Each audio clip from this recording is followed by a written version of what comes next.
Start the podcast now. Game of Start it. elbows. Russ Game is of recording the call. He's saying front page podcast, but that's not the name at all. Yeah, Front Page Podcast is the name. This is episode 4. There's another special guest on today. Let's tell them who it is. One of you. Da-da-da-da-da-da. Your So boy joined- Eryk Anders. What? It helps if your microphone doesn't just disappear halfway through a sentence. Oh. Did you hear what I said? No. Oh, should we do it again? Let's just rewind a bit. Do you Why want to don't you make tell like who's the coming rewinding on? sounds? Like. Yeah, go on. Let's do the sounds again. Go on, right? Ross, introduce. Let's just flashback completely. Episode 4 of the Front Page Podcast. Special guest. Who's coming on? It's your boy Eryk Anders. That is who he's Eryk coming on Anders. to. Ross. Is he known for being part of the Thunderbirds? Is that what he's known Honestly, for with that? just the Thunderbirds put you in front of me. Pure spontaneity. I was going to say spontaneity then, but that's not even a word, is it? It's not. No. I do. Eryk Anders has been questioned about his Thunderbirds membership before. That can be a good one for him. Yeah. Well, maybe we'll end up at the end of this podcast, and he still hasn't been asked that question. So Yeah. that's probably how we'll end up there. But Right, so a couple of things from the past week. Cauley and Gastelum, down till MSG. that's probably the biggest actual fight news that we've had this week. There's been Yeah. obviously other things, but a lot of people kind of 50-50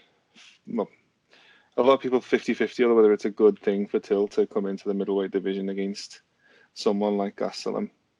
I've seen it as quite overwhelming negativity, to be honest. Well, yeah, that's true. Yeah. Which I kind of see the logic in. Yeah, I see the logic in it, but also I see the logic in the actual fight more. So I think it's a good thing. We haven't seen down to 185 either, so he could go in and just mop the floor with Gastelum. Well, that's the thing. Gastelum was a 170 as well. I mean, it's not like he's coming in to a middleweight fight against someone who's been known at 205 or anything like that either. He's Gastelum. He was a big 170 and failed weight a bunch of times, but And it's so no did secret. Till. Yeah, Till's walks around at 205 pounds sometimes. So Yeah. So I don't see the size of Gastelum or the strength of Gastelum being too much of a problem, as long as he puts the chin away. yeah. And obviously the good thing for Till is that if he wins, he's already in title contention, or at least Yeah. in the conversation. I think division. if he beats Gastelum, it'll be one more, I reckon, and then title shot. Yeah. Especially if if Adesanya or Whittaker, if they get beaten handily in the title fight, then there might not be a rematch on the horizon for the loser of that one. It's wide open apart from that. Definitely. Just depends. Who do you think he matches up? Try that again. Who do you think that he matches up better against out of Whittaker and Adesanya? I'd take him to beat Adesanya over Whittaker, I would say. Probably. Just Yeah. because I think Whittaker's. I mean, I like Whittaker more anyway. I think Whittaker will beat Adesanya without too much trouble. But I think Adesanya is good and accurate, and he's a really great striker, obviously. But he's more accurate than powerful. I think maybe it's fair to say. Adesanya? Yeah, Adesanya. I mean, obviously Whittaker brings quite a lot of punching power, but. Yeah. So if he could get caught, Till, could get caught, and it might not finish him. Whereas, obviously we saw with Masvidal, and we might see against Whittaker as well at some point that one of those shots might be enough to put him down. Were you going to speak there, Cauley? I'm just in a bit of shell shock. Sorry, the best thing that's ever happened to me has just happened, and I'm actually going to cry. What would that be? Cage Warriors have just followed me on Instagram and offered me tickets to the Unplugged event in London. That's amazing. I'm absolutely gassed out my face. I'm actually going to go. No, I'm not going to go on video so you can see my face. But I'm sorry for interrupting. But I'm so I'm sorry. I'm so sorry. MMA news, that is. That's. But That's beautiful. to interrupt with the Whittaker and Adesanya conversation, I think Adesanya's got, like Matt's saying there, stylistically and technically is going to cause problems, but after going 50 minutes with Yoel Romero, no one will beat Rob Whittaker. No one will beat Rob Whittaker at middleweight. Yeah, I don't know. He's younger than I thought as well, Rob. How old is he? Oh, I thought that, to be fair. I think he's just about 30. I think. Let's just have a little double check. You know, the best thing to do is to check what you're going to say before you say it, rather than after you say it. But yeah, I think in the opposite way that I was surprised that this prospect Adesanya is already 30. But yeah, Adesanya's 2 years older than Whittaker. He's only 28. Interesting. I was a bit vacant there because I instantly went to check my Instagram, see if I had similar news to share, but I don't. So, so we'll quickly get onto the other big story, in my opinion, of the week, which is BJ Penn getting flatlined at Cedar Pub. Yeah, obviously he slipped. I saw someone suggest that actually it was just a glass of water in the face or a drink thrown in the face. But yeah, it's kind of, you think about this guy, he's got a professional MMA fight coming up, and the other guy was bigger than him, but he's just been sparked by a nobody. Yeah. And he's going to fight against a professional MMA fighter. The best thing for BJ Penn now is disappear into the shadows for say a year, maybe 2 years, come back and try and get a job on Fox. Let everything blow over, and then try and get a job on Fox, I mean. Just turn into the pundit side of things, TV side of things. Because he's fighting, we all know that he's not getting anything left. Everyone is pleading him for him to retire. So the best thing to do is just hang it up, become a pundit, or just become a coach, but just don't fight again, whether that's in a cage or in a club. Yeah. Yeah, it seems to be a bit of a problem for him, doesn't it? He goes out, has a few too many. Gets nothing. And he gets involved in a fight. So it's like the second time this year, isn't it, that something's come out of him? Second time in the past few months, really. Yeah, and he's obviously not got very good friends around him. Look, let's pull out the phones instead of trying to back him up. Yeah, I mean, you should. I mean, he's got. It seems like he goes out with this big fellow who's his help, but he doesn't necessarily seem to do a very good job of it. The best help they can give him is not in a fighting sense. The best help that he can provide is just preventing the fight in the first place. Pull him aside and just tell him, like, behave. Yeah. I mean, that's what good help would be. Rehab. Yeah.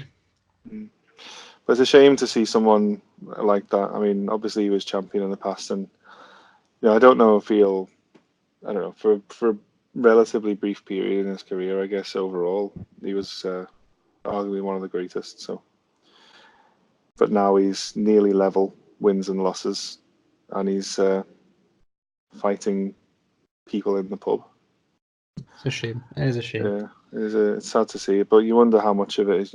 People always talk about brain injuries and stuff, and I don't know if we can alleviate his blame like that, but so it's kind of like you wonder what effect that kind of thing is having on someone in that way.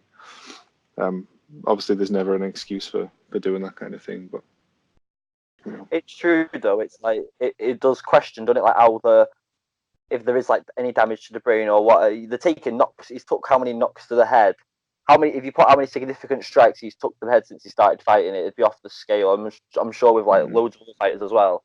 It must come in. I mean, it's obviously not as bad as the boxing where they can take hundreds in one because it's 12 rounds long or 10 rounds long, and obviously there's more shots because you can not damage your hand as easily. But yeah I know it must be, especially when someone's what's he lost now, 7 in a row, 8 in a row.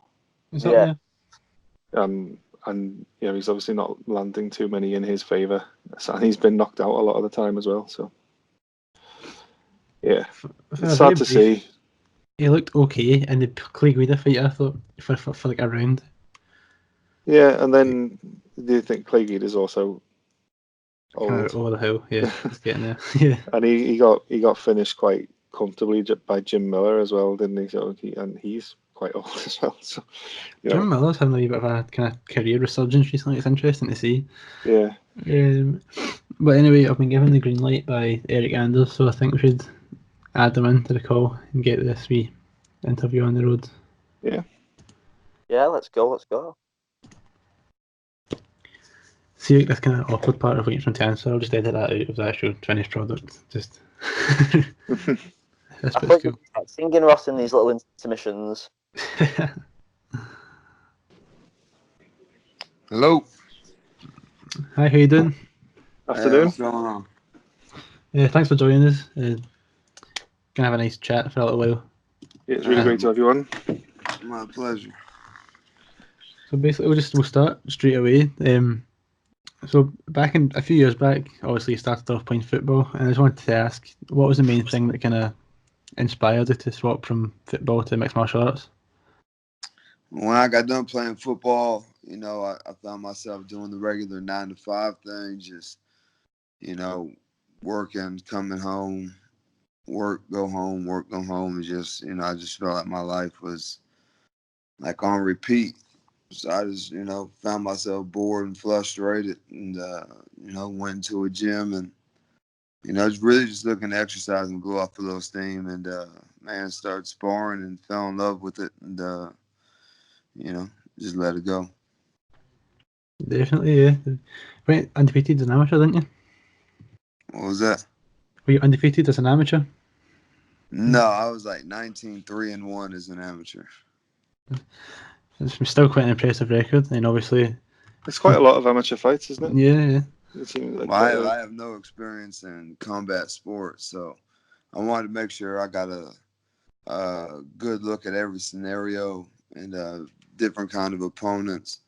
And then also, I used to fight at 205 and then made the decision to fight at 85. So I wanted to make that cut a few times before I turned professional. So did you have any experience with any martial arts before then? Like before you got sick of the job, and did you do it when you were a teenager? Or I got JV level wrestling, JV level high school, so not very much at all. I see you're a brown belt in jiu-jitsu. How long does it take you to get that? That's obviously quite a high achievement. I've been training in all about 8 years. So you start off with day one with your white belt. So about 8 years. Are you aiming to get that black belt, or are you're not so bothered anymore? Yeah, the black belt is definitely a milestone on the journey. So, definitely looking forward to putting that around my waist one day. Yeah, it's one of the things with it's kind of like when your coach decides to give it to you, isn't it? It's not like you can't grade like you do in a lot of other martial arts where you've got sort of a test and you pass it and then you get your belt. It seems a lot more kind of on the feel, so you almost don't know when it's going to come.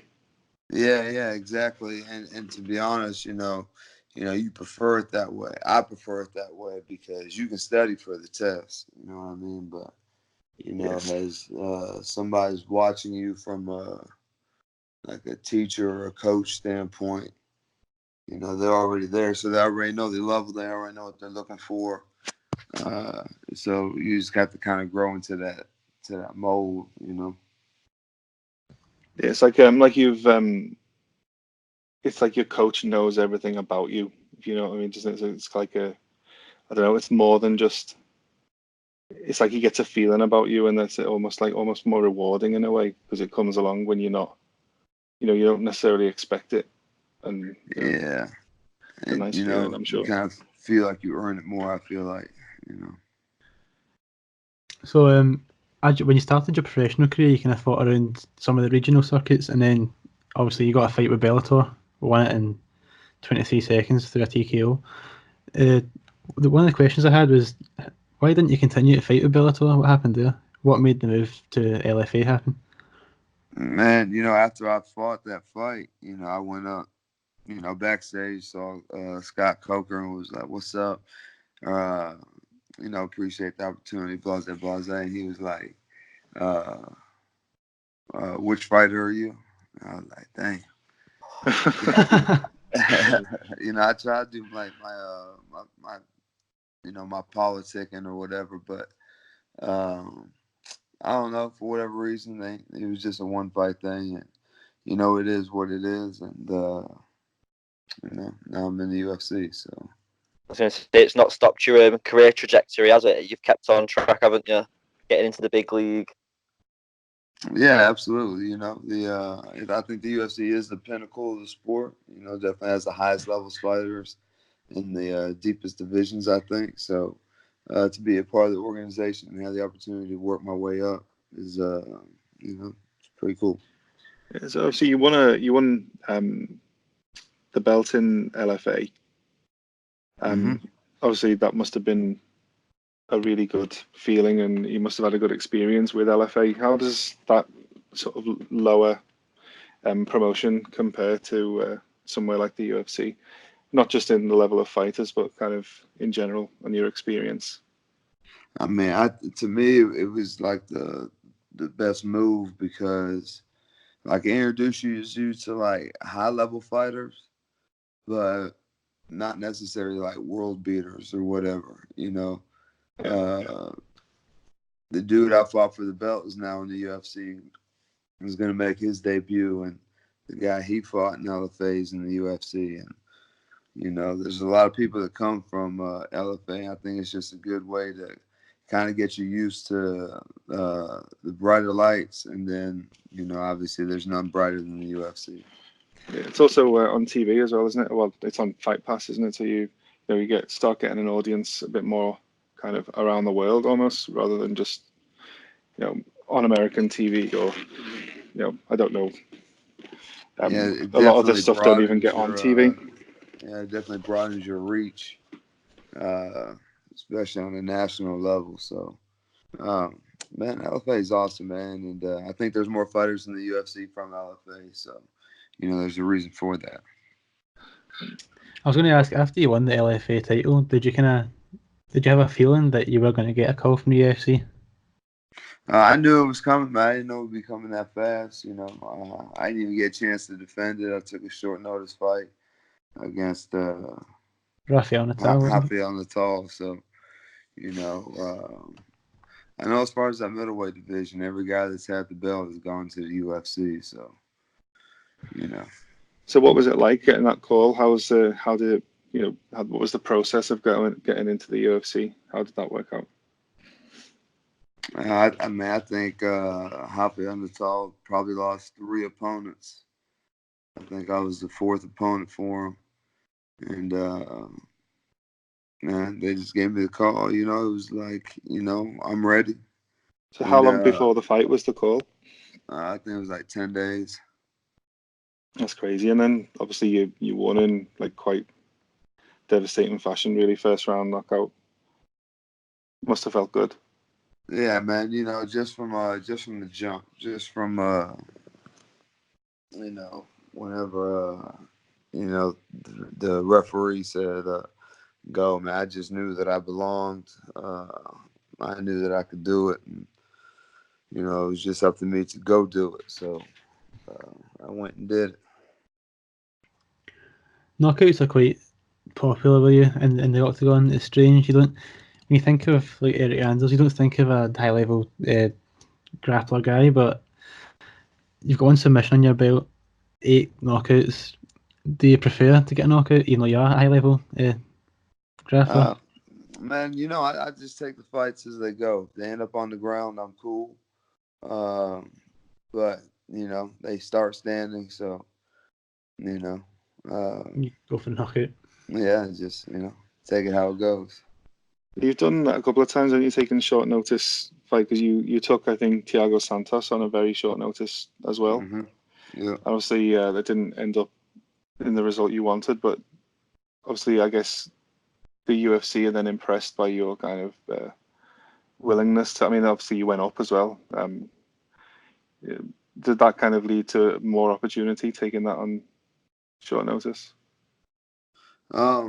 Man, they just think that it's no secret that I like to fight, and you know, sometimes you got to roll the dice, and that's what I did with Thiago. And you know, I did lose, but I think my stock went up, fan base went up. So yeah, I took a loss, but I also won a lot in that too. So It was a great fight. Won it. Fight of the night winner won it as well. that always makes it hurt a little bit less. You get a Yeah. little extra money for it. Yeah, a bonus. Yeah, there's What was it worse like ways to be on the wrong end. to be in front of that Brazilian crowd? What was it like to fight the hometown guy in front of the Brazilian fans on 6 days' notice? What was that kind of atmosphere like? Man, you know, I think the Brazilian fans didn't give it to me full force. I think they just, you know, kind of respected what I had did and stepping up and taking the fight. So, Yeah, you know, but man, I think the Brazilian fans are the most passionate fight fans on the planet, though. do you think they had any sort of influence in your decision against Machida? Man, maybe, you know, I don't know. You know, I think I could have done a lot more and made that less of a closer fight. So, you know, Yeah. There seems to be a lot of people. You know, most of the people in the press seem to think that you'd won and done enough. I feel like I won, you know, but, you know, it is what it is. The judges said no, so, you know, it is what it is. How does the crowd factor in when you're in the cage? Obviously, they're very hostile, aren't they? The Brazilian crowd, aren't they? Sometimes some people say they're quite intimidating. Would you agree with that, or do you think, or do you like relish in it? Does it get you going a bit more? You've got everyone against you, kind of. Man, I enjoy it. You know, I like the hostile territory. I like the hostile environment. And, Get your blood you know, I, pumping a I bit. feel like that's how it should be when, you know, when you go away. You know what I mean? Yeah, Yeah, so Um, you're like getting into the lion's den almost, isn't it? You know, Yeah. you're in that guy's backyard and you're the enemy almost. different kind of adrenaline, and I imagine. Yeah. You know, just like if a different soccer team, you know, came to your home team stadium, man, you Yeah. wouldn't. Nobody wins. Nobody wins in my team stadium. um, Isn't that right, Cauley? so, Eryk, you went on after the Thiago fight, you lost your next two, but then obviously bounced back in great fashion against Castro, a first round knockout. How did it feel to kind of get that win back? Because obviously there's a bit of a stigma around going 3 fights without a win. It's kind of thin ice, a lot of people think, but how did it feel to get that win back and get back in the win column? Yeah, man, you know, it feels great. You know, every time you step in there, you want to win, man. There's a lot that goes into these fights, and you know, to come up with the loss, you know, it's not the best feeling in the world. So, you know, it feels good to you know, right the ship, get back, and man, looking to continue my make it 2 fights in October. And obviously there's another one where you picked up another nice little bonus, which can't hurt as well. Double bonus of the victory and also performance of the night. I suppose it used to be knockout of the night, didn't it? Yeah, man. Those are always appreciated. And, you know, So I this do this my fight you best to got get in them. I do my best to get them every time I fight. this fight you got in October against Meerschaert. Is that, you know, I know there's been a few rumblings about, is that official? Is that done? And you know, we can Yeah, talk that's about that. happening. Yeah, that's happening. So obviously he's another high level jiu-jitsu. He's got his black belt and wins a hell of a lot of his fights by submission. So what's your game plan going into that fight with that opponent? You know, my game plan is the same, man. You know, to you know, go in there, box his ears, and you know, if it goes to the ground, I'm comfortable. So, you know, should be fun. What made the decision to drop back down to 185? What kind of helped you make that call that it was time to move back down again? Man, I just prefer the weight class. I know there's fewer light heavyweights, but man, those guys are tall and they're really big. So I think that for my skill level and where I'm at, and what attributes I need to use to best give me the chances of winning is at middleweight. So do you see yourself, how, obviously you do, you believe in yourself and you think, you're going to sort of challenge for the title. What kind of, how far away do you think you are from being able to sort of be in the contention and be talking about that kind of the belt? I think 3 or 4 fight streak against the right people will put me right up there. So, I'm looking to start that October 12th. So obviously you can fight at 205 quite comfortably. When you talk about title fights, would you rather face one like, I suppose, Robert Whittaker, or would you ever like to fight against John Jones at 205? Man, I think my chances are better with Robert Whittaker, and like I said, when fighting at 85, it's just about cutting weight properly to get there. So, See, Jones is so tall as well. All that, yeah. So. When you fight Mearshart in October, obviously you're talented standing up, also talented on the ground. If you're to call it now, where do you see the fight taking place? Do you want to stand and strike with him, or would you rather take him down and grapple a bit? Man, I think the fight takes place where I want it to take place. I don't think he's going to be able to take me down, and I don't think he's going to be able to outbox me. So, most likely the fight is going to stay on the feet. Have you got a prediction for how the fight ends? You already know I'm looking for the finish every time I step in the cage. So, I touch him a few times, he ain't going to be there no more. You expecting to get this one out of the cage by the end of the first? That's the plan. I don't think he's been really tested, has he, by a proper striker yet? Him and Thiago have fought.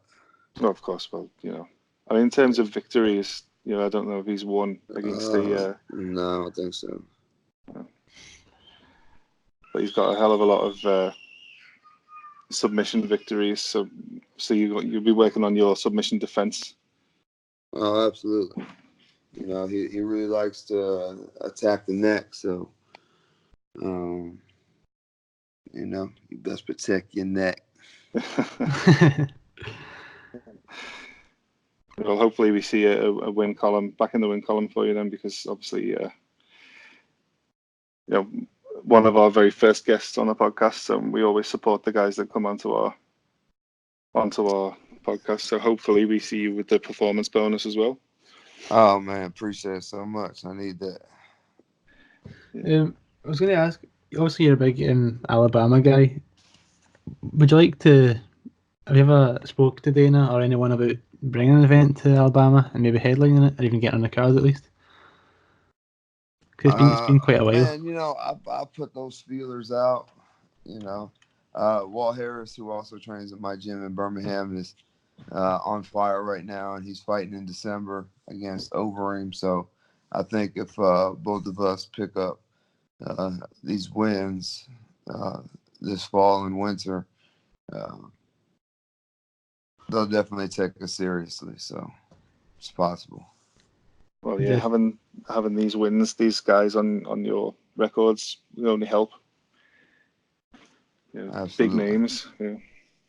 Yeah. What was the atmosphere like in the gym after Walt Harris got that massive knockout against Olenek? That must have been quite special for everyone. Oh man, it was awesome, and I'm fortunate enough to, me and my kids and his family were there to witness that. So it was pretty cool. That was an incredible performance. I think I did actually. We recorded the podcast before that event, and I did call Harris for the first round knockout, but I didn't think it'd be so impressive. 12 like seconds that. is pretty quick. Yeah, exactly. Oh yeah, it was brutal. Yeah. He Put himself on the map, didn't he? He really kind of everyone opened their eyes, and kind of Walt Harris is one to watch. Yeah. Yeah, I think Overeem's huge. I think he's more than capable of getting it down against Overeem as well. So And after I win, if he He'll be beats sitting Overeem, real then pretty after that. sorry, if he beats Overeem, then it's definitely got to be looking at the top 2 or 3 guys in that division. So could be bringing a belt back to Alabama potentially. That'd be really cool. So, maybe one day. he's got all the tools to do it. So, I think he'll take advantage of all his opportunities and get it done. So I don't think we've got any more questions, Matt or Cauley. I've used all my questions out. Yeah, I think we're good. We've covered the upcoming fight, which is the big thing at the moment. Obviously, everyone likes to get a bit of insight into an upcoming fight. So yeah, I think we're. Well, Eryk, we appreciate you coming on. Won't keep you much longer than we have to. So I appreciate your time and hopefully get you on again soon. Yeah, appreciate it, guys. Anytime. Best of luck. Yeah, definitely. Good luck in your fight. Thank you. All right. Thank you talking to you. See you later. And that was Eryk Anders, everyone. That was an interesting one. Well, he's hopefully I would like to see a bit of a good fight. I like both of the fighters. Meerschaert, I like his BJJ skills, and obviously Anders has got a good knockout power. So hopefully it'll make for a good fight. And I've really not seen much of Meerschaert at all. I've watched a good few Anders fights. I've watched most of them, to be honest, because I know what's the type of fight he brings. But I've really barely seen much of Meerschaert at all, if I'm honest. Yeah, just see just kind of highlight reel submissions, and he does take some shots, so he is. I think he's open for a finish, and I think if any, I think I would pick Anders to win. I think before that's without having him on as one of our guests. One over right in round 2. I might go for a bit of a head kick, to be honest. Oh, I've forgotten all my questions, man. Just when you said head kick, I wanted to ask about that. This guy Williams, knocked out Williams with a head kick. Tim Williams. What is the fight just before this Thiago fight? Williams. This one where Williams on the deck, and as he was getting back up, Anders just caught him with a soccer kick to the face. Oh, that's like the one I did not want to miss. I forgot to ask him. Never mind. The big story that we didn't speak about before he came on is Rumble Johnson has officially announced he's coming back at heavyweight. Yeah, I mean he must need some money. Gonna get smashed. He's not gonna get anywhere near. He's smashed. I'm sorry. Well, it depends how you give him at first. I mean, I saw people were saying Ngannou, but to give him Ngannou would be totally pointless. Overeem, I think he wants Overeem, doesn't he? I think Overeem would be a good fight, but I think Overeem will smash him. I just think to take a big name like at heavyweight. I know he's fought in like how many divisions? Welterweight, middleweight, light heavyweight. I know he's fought in them all, but he's not fought in how long now? I know he's been training and getting bulkier. Fair enough, but I don't know. I just don't see him. I don't think he'll trouble the top 5. I don't think he'll get to the top 5 ranking. I don't. It seems like, and he's not going to be in. He's not going to be back in the game for very long either, is he? No, I think he just wants to come back for the money fights, don't he? Which, fair enough. Give him DC again. Give him Greg Hardy. That's a good fight. That's a brilliant fight. That actually could happen. Hardy is calling for a top opponent. They're both unranked, aren't they? So yeah, it's one that could happen. But coming back at 35, when you haven't fought for since 2017, it's not that long, I suppose. But he lost, obviously against DC. So I don't know. He's obviously very, he wins a lot of performance of the nights because he smashes people everywhere with a massive knockout. But I think when it came to the top guys at the time, like he fought Belfort when Belfort was at his best and he lost, and obviously he's fought DC twice, and like, obviously DC has his number. But yeah, I don't know. I'm looking at Be the interesting heavyweight to see division. at least. I'm watching the heavyweight rankings right now, and I'm thinking who I would back him to get a win against. Because in the top 5, I've got DC, Ngannou, JDS, Curtis Blades, and Derek Lewis. No, he might. Well, he probably beat Lewis, you know. Yeah, I think I'd back him to beat Lewis as well. To be honest, that's Cauley away. Yeah.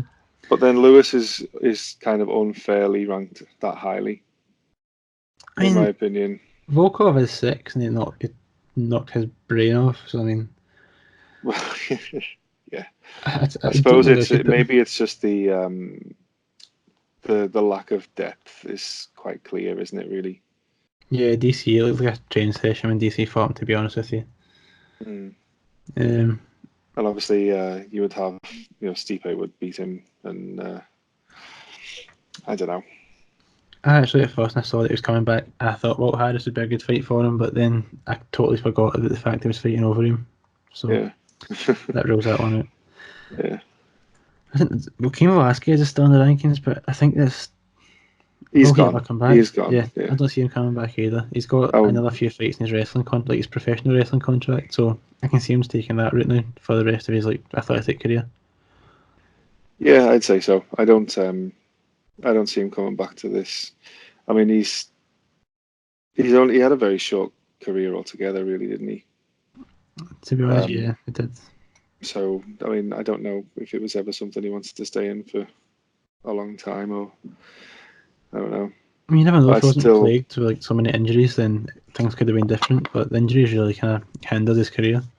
Yeah. I mean, looking at this, if Johnson comes back in some sort of shape, he probably could sneak into the top 5. Definitely, yeah. Not to move on so fast, but I've had another fight announced quite recently. I've got Carlos Condit coming back against Mickey Gall. Yeah, I don't. A lot of people come back when they shouldn't. Do you think it's time for Condit to hang up as well? I don't think he'll win. But do you think it's time to talk about retirement? I don't know. I kind of think if you are if you're in the fight game and you were once at a level to be fighting for championships, and obviously he was the WEC champion at welterweight, and I kind of think that if you are challenging for world-class belts at one point in your career, and now you're 35, and we're talking about the fact that you're probably going to lose to Mickey Gall, I wonder about, it's not necessarily that he should retire because he's too old and he's rubbish and whatever. It's because he's not, but it's kind of like you're obviously not at the level that you once were, and you're never going to be again. So at this point, it's about just preserving your health for as long as possible and not taking any. It's like what are you fighting for? What's your ambition now? Yeah, at this point, it's got to be just make as much money as you can before calling it a day, really. Yeah. I mean, I can understand that. I mean, I'm sure I'd do the same in his position. Just thinking from a purely sporting point of view. Apart from him enjoying himself doing what he loves to do, it's not something that's going to be a mover and shaker in the division, is it? So. Yeah, definitely. Yeah, I agree with that. He's also lost 5 in a row, I think. Yeah, he really struggled against Chiesa, and Chiesa is a much better kind of wrestler and has better all-round grappling than Mickey Gall, but I can see Mickey Gall probably trying to implement the same type of game plan against Condit, because it is kind of his game as well. Yeah, I mean, looking back, he has 2 wins in his last 10. No, I didn't know it was that bad. Yeah, I mean, to be fair, some of those people include Tyron Woodley, St. Pierre, Lawler, Damian Maia. Yeah. So I mean, it's not like he's losing to nobody. But he's he's on a bad run. I think it's fair to say. Definitely. I think there's 2 more kind of stories that I'd like to kind of cover, and then we'll just wrap it up. We've had Gregor Gillespie make a call out. He wants to fight Anthony Pettis in the MSG card. So yeah. I can only assume that goes to 155, which would mean Pettis would have to move back down again. Yeah, I don't see him doing it. Me either. I mean, He seems to be enjoying himself. I mean, I know he hasn't. He lost last time out, but he seems to be enjoying the being a bit heavier and not having to cut so much, and seems to have ignited his passion again a little bit. you never know. Depends on the money, of course, and obviously it's Madison Square Garden, I which is don't think always a draw. with the broken foot that he suffered against Diaz, like I don't see him coming back early enough from MSG either. Well, that's true. We're only 3 months off now, aren't we? Yeah, to get to He's going heal to a need a broken full foot. camp. Yeah, exactly. To heal a broken foot, get back to kind of training health, then train, and all that sort of thing. I don't see it happening. I mean, Gregor Gillespie is one of those guys who is so under the radar, it's unreal, considering how good he is. I've actually not seen much of him either, to be honest either. So I think he's a future challenger, if not champion. Probably, I'd back him to get the belt at some point in his career. If he fought But Khabib, who would it people, go? well, he'd lose now probably. Oh yeah, with some more experience, though, he'd give him a Yeah. chance. I mean, he's not young necessarily. He's older than Khabib, but it's just kind of In terms of his fighting career, he's young. the career experience he's got. Yeah. Obviously, he's 13-0. He's equally good by knockout or submission, and I've never seen the last fight he was booed Yeah. because he was a wrestler against Yancy Medeiros, wasn't it? I think, and on the Cejudo Dillashaw card in New York. So obviously he's from that area and it was a home card, but they booed him anyway. But I've never seen anyone, dominate the ring the cage as much as he can. Obviously, that's a bit hyperbolic, but he's his cage control and everything like that is just really up there as an elite level, I think, and I wouldn't be surprised to see him lift up a belt in his career. Yeah, me either. Definitely, he's got. From what I've seen of him, he does clearly have a lot of talent, and he's definitely one to watch for kind of the next year or so. Yeah. So the last kind of story I want to touch on is the amount of fighters who've been not told, but advised by the California State Athletic Commission that they should move up in weight class. Yeah. That's the names like Manny Bermudez, Brandon Davis, Sabina Mazo, and Sadiq Yusuf, as among also. Paulo Costa as well. Paulo Costa, the main one, yeah. Yeah. It's crazy. Well, it's not crazy because obviously there's rules about how much weight you can gain for the actual fight night itself. Yeah. But as far as I know, that only means that California won't grant them a license at that. Yeah, I think they're good to go anywhere else. So it's not really going to affect them too much. They just have to not put on so much next time they get a fight in California. If they get put on a California card again, who knows? Right. And with Costa actually being within touching distance of the belt, there's no chance he's going to move up to 205 now. Like, he's got to stay at middleweight and at least finish this title run that he's on. Yeah, I think so. He's going to get a shot, isn't he? And probably within the next year or so. He seems like he's on that. Maybe he needs another win just because of the timing. With those guys not fighting. That'd be harsh. I mean, who else could he fight at that weight? I mean, like, who was Gaston like number 2? Yeah, it's more about the weight until the next time that they can fight, I suppose. But the gap isn't that big, I suppose. I think he'll wait it out. But we're looking at 6 months, aren't we, for after 244. Yeah. Not 244. 243. We're looking 6 months after that, and obviously that's not for another 6 weeks or so. It's going to be good, that, isn't it? Yeah, definitely. Yeah, Costa is. Costa could cause trouble in a title fight at that weight. It's just his pressure. I mean, it does seem to get kind of. It shows signs of being fatigued, but it doesn't seem to hinder him too much when he fights. It's strange. Yeah, he also gets. He takes shots. I mean, people put him down. Yeah, that Romero knockdown was quite fun. That was class. To be fair, that was.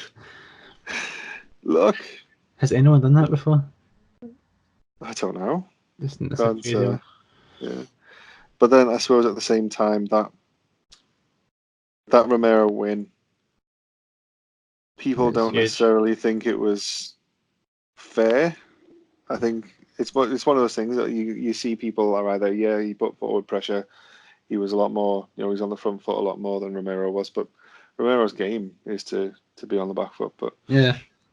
at the same time, there's people who think that Romero landed the better shots, so he should have won. And it's one of those wins where if the judges had picked either, you couldn't really complain too much. Yeah. But he's beaten Johnny Hendricks, but that doesn't count because of the time in Hendricks' career. Yeah, of course. And Romero's his first big win in that way.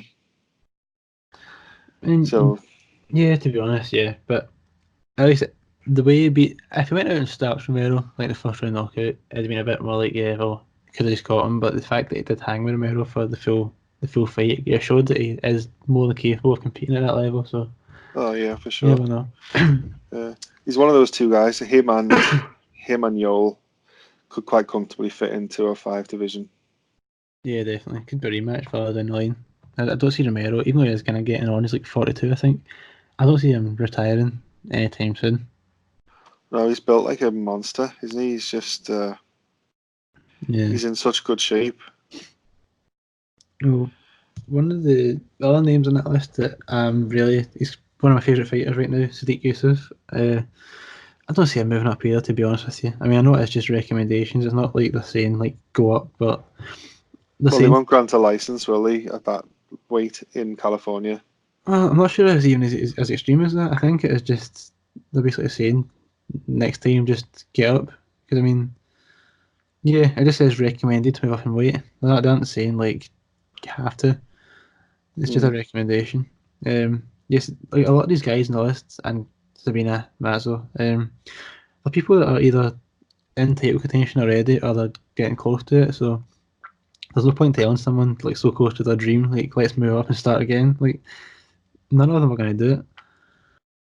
No, that's true. No, they just fight somewhere else. I mean, they can't fight. They can't fight in California. They're not, they are banned until cleared. But they just fight somewhere else. It's not. I mean, to be honest, Manny Bermudez is a joke. I mean, he couldn't make the 135, and not only he couldn't make 135, he came into the cage over 160. Yeah. I mean, he's supposed to be fighting at 135 when the fight was agreed.